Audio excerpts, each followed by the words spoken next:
आइए हम भक्ति भाव में लीन होकर प्रभु की भक्ति, एक नहीं दो नहीं, पर सभी मंदिरों की वंदना और प्रभु की अर्चना भी प्रभु के साथ बैठकर, पास बैठकर कि साथ बैठकर।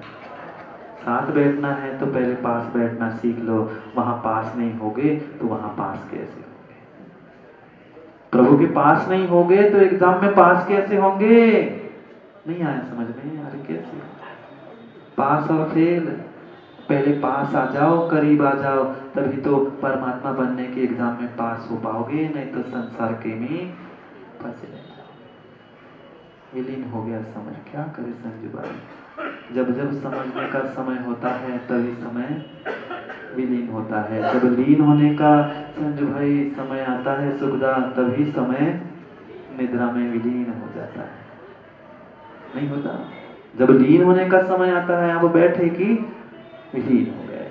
हम विलीन होना है कि लीन होना है, हमें निर्णय करना है, क्योंकि समय हमारा हो गया है, हो गया है। हमें भक्ति भाव से जितने कार्य है सभी भक्ति भाव से एक मेंढक तो कल्याण करके चला गया। एक मैना सुंदरी ने तो अपना कल्याण कर लिया, अपने पति का उद्धार कर लिया, और वही सिद्ध चक्र था, वही सिद्ध भगवान थे, वही विधान था, पर हम अपना सरदर्द भी ठीक नहीं कर पाए, क्योंकि भक्ति और भाव दोनों विलीन हो गए थे। हमें लीन करना है। करेंगे पुनः समय पर, समय की बात है। सुनील भैया लखनऊ करना है ना कार्य भक्ति भाव से।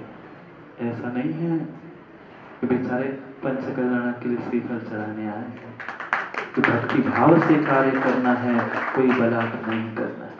क्योंकि आज तक हमने जितने जितने कार्य किए, कई कार्य हमने मजबूरी में किए। को का है मंत्री जी अभिषेक नहीं कर रहे, कुछ मजबूरी में किए, कुछ मजदूरी में किए। अब जो भी कार्य करना है मजबूती के साथ करना है, तभी कर्मों की मजबूती टूट पाएगी, अन्यथा नहीं। करेंगे पुनः समय पर, समय की व्याख्या, क्योंकि समय पे किया गया काम समय को दिलाता है। बोली भगवान महावीर स्वामी की। अंतिम तीर्थश वर्धमान स्वामी के शासन में हमसे विराजते और उनकी यह पावन पीयूष देशना हम सभी के लिए परम उपकारी। अनादिकाल से हमारी आत्मा में जो जन्म, जरा और मृत्यु रूपी रोग लगे हैं, उन रोगों का उपशमन करने वाली कोई परम औषधि है तो वह एकमात्र यह जिनवाणी है। भव्यात्माओं, ग्रीष्म काल में आग बरसती गिरि शिखरों पर रहते हैं, वर्षा ऋतु में कठिन परिसह तरुतल रहकर सहते हैं, तथा शिशिर हेमंत काल में बाहर भू पर सोते हैं। बंद साधु में वंदन करता दुर्लभ दर्शन होते। कितने दुर्लभ दर्शन हैं। धन्य है वे धरती के देवता जो कितनी ही विपरीत परिस्थिति आ जाए, अपने उस समता भाव को नहीं छोड़ते। कहां पर हम और कहां पर वे धरती के देवता। हमारा दिन का कोई एक समय ऐसा नहीं बीतता कि जिस समय हम अपने विषय, कषाय और इच्छा के पीछे नहीं जीते। पूरा समय सुबह से लेकर शाम तक और शाम से लेकर रात तक मात्र हमारा समय मां किस में बीता? विषय या कषाय, कषाय या विषय। इतना सब कुछ होने के बाद भी पता नहीं हमारे पास किस बात की कमी है, एक इच्छा की आशा की पूर्ति नहीं हुई कि हमारे सामने दूसरी इच्छाएं आके खड़ी होती। कौन सी इच्छाएं की? कभी भगवान के पास, देव शास्त्र गुरु के पास बैठने की इच्छा की, या घर परिवार विषय कसाय इनकी इच्छा की? वे तो धरती के देवता सब कुछ छोड़कर जब आग बरसती है तो ग्रीष्म काल में ऐसी तपती हुई धूप में उस पत्थर पर, पर्वत की चोटियों पर जाकर बैठते, और हम कमरा बंद करके एसी कूलर में। समझना हमारे भीतर कितनी विषय और विषयों की आशा है, और वे कितने महान हो गए। उनके पास विषय तो छोड़ो, विषयों की आशा भी नहीं। मेरी भावना पढ़ रहे थे ना? मेरी भावना के रहस्य को समझकर जो आज तक शब्दों में हमने समझा था, उसे मेरे भीतर उतारने का प्रयास चल रहा था। शब्दों की मेरी भावना मेरी बनाने का प्रयास चल रहा था। तभी संभव है जब हमारा जीवन अच्छा सच्चा, तभी संभव है जब जो अच्छे सच्चे बन चुके हैं और बनने का प्रयास कर रहे हैं, उनके पास उनके जैसा बनने का हम प्रयास करेंगे। तो दूसरे छंद को पढ़ना था, पर क्या करें, 2-3 दिन हमारी भूमिका में ही चला गया। आज पढ़ते हैं अगले छंद को। क्या लिख रहे हैं कवि महाराज? पहले छंद में तो परमात्मा की बात लिख दी। अब बनने वाले परमात्मा जो धरती के देवता है, क्यों उन्हें धरती के देवता कहा? बहुत सुंदर 4 पंक्तियों में लिखा है, कोई मन की बात नहीं। जो आचार्य भगवंतों ने अनेक ग्रंथों में लिखा था, उसका निचोड़ और सार 4 पंक्तियों में उन्होंने लिख दिया। याद है माँ मेरी भावना? बचपन से याद होगी ना? पर कभी उनके शब्दों पर हमने विचार किया? शब्दों के अर्थ पर कभी हमने विचार किया?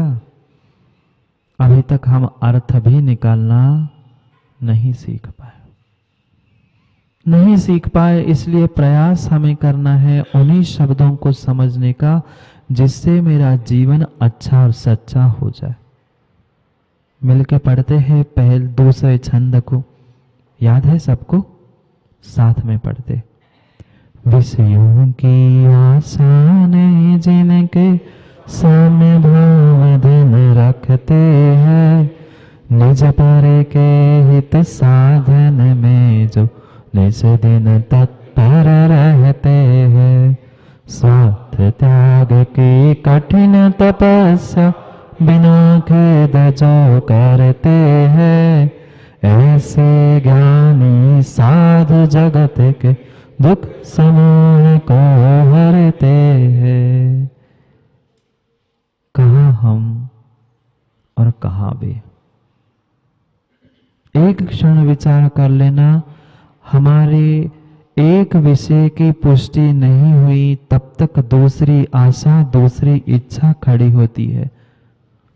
और वे धरती के देवता भोजन भी करते हैं, आहार भी करते हैं, वही क्रिया करते हैं जो एक श्रावक करता है, पर वे कर्मों की निर्जरा करते हैं और आप कर्मों का बंध करते हैं।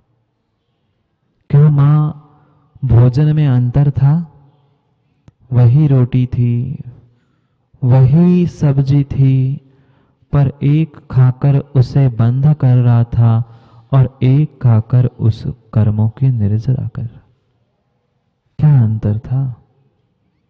इंद्रिय वही थे, विषय वही थे, पर एक इंद्रियों के विषयों की आशा में जी रहा था, इसलिए कर्म बंध कर रहा था, और एक इंद्रियों के विषयों की आशा रहित होकर कार्य कर रहा था, प्रमाद रहित क्रिया कर रहा था, इसलिए वह कर्मों की निर्जरा कर रहा था।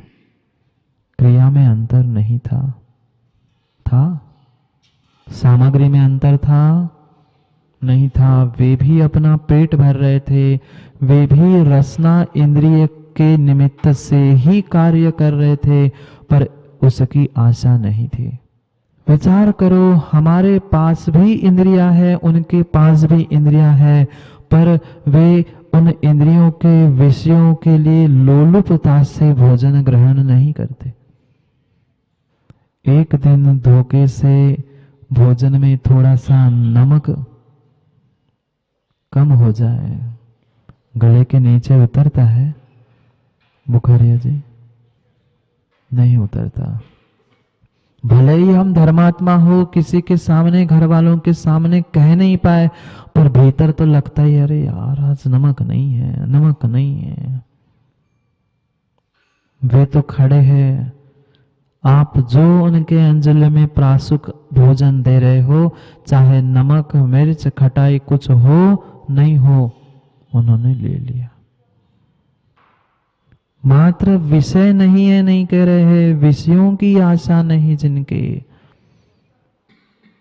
किसी एक का नाम मोंगना जी नहीं लिया, उनके गुणों को बता रहे हैं कि कौन धरती के देवता। मात्र वस्त्र उतारना ये साधु का लक्षण नहीं है, बहिरंग लक्षण हो सकता है, यह अंतरंग लक्षण की बात कह रहे हैं।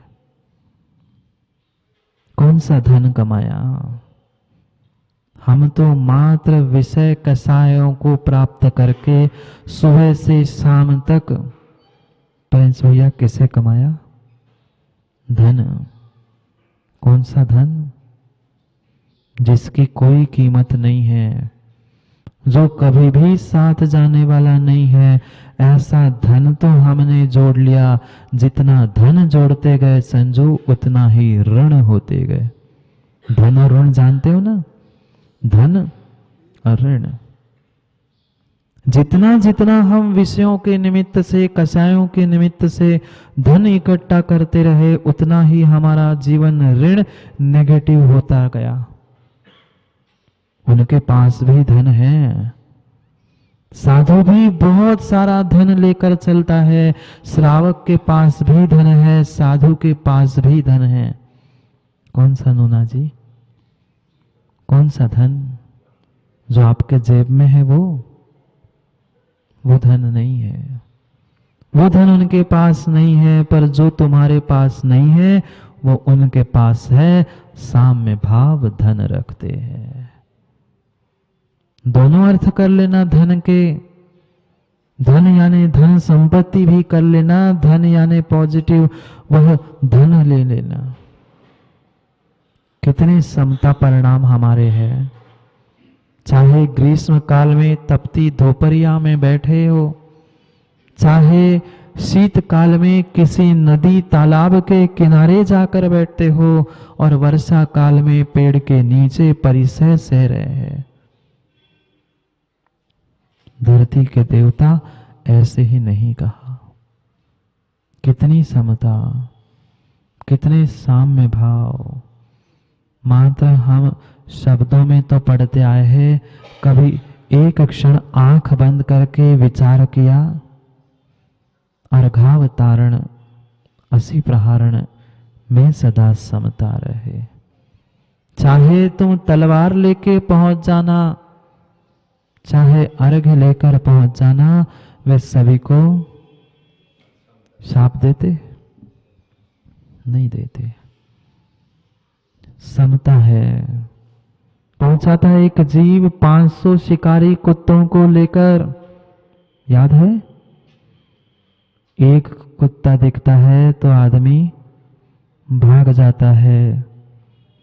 500 शिकारी कुत्तों को भेज दिया था, बैठे हैं उनको खा के आ जाओ। कौन सा जादू कर दिया? 500 के 500 कुत्ते सामने जाकर चुपचाप बैठ गए। कौन सा जादू था? कोई मंत्र तंत्र कर रहे थे? धन था। धन था, पॉजिटिव एनर्जी थी, ऐसी ऊर्जा थी कि 500 के 500 कुत्ते चुपचाप सामने बैठ गए। कह रहा था कि कुछ ना कुछ जादू टोना किया है, इसलिए 500 कुत्ते चुपचाप बैठ गए हैं। उठाया मरा हुआ सर्प और जाके गले में डाल दिया। अब क्या करोगे? अब क्या करोगे? घर चला आया वापस। क्या किया था? क्या किया था? मुनिराज ने गले से सर्प निकाल के चले गए? नहीं गए थे। साम्य भाव धन रखते हैं। कितने समता परिणाम। और मां हमारे परिणाम कैसे होते हैं? तनक में, पल भर में हमारे परिणाम कभी ऊंचाई को कभी नीचाई को पहुंच जाते हैं।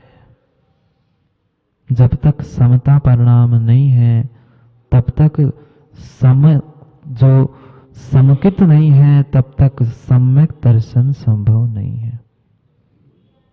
चाहे वह श्रावक हो, चाहे वह साधु क्यों ना हो, सभी जीवों के प्रति साम्य भाव, समता परिणाम नहीं है तब तक सम्यक नहीं है। समता भावों के साथ ही सम्यक प्रारंभ होगा, अन्यथा होने वाला नहीं है। कभी हमने विचार ही नहीं किया। सुबह से शाम तक इतनी इतनी अनंत अनंत अनंत इच्छाएं हैं, और अनंत इच्छाओं के पीछे ही हमारा अंत अच्छा नहीं हुआ है। अगर अंत अच्छा चाहते हो तो अनंत का अंत कर दो। अपना स्वयं का अंत अच्छा चाहते हो तो जो अनंत इच्छाएं है, ये भी चाहिए, वो भी चाहिए, वो भी चाहिए, ये जब तक इच्छाओं का अंत नहीं होगा तब तक जीवन का अंत अच्छा होने वाला नहीं है। जिस अंत की इच्छा हर व्यक्ति करता है, हर जैनी करता है, किसी से भी पूछ लो, भले ही उसे पता नहीं हो कि समाधि मरण क्या होता है, पर कहता क्या है? समाधि मरण करना है। कैसे होगा? समाधि समधि समधन। मां समधन बन गए? नहीं बने? नहीं जानते आप समधन?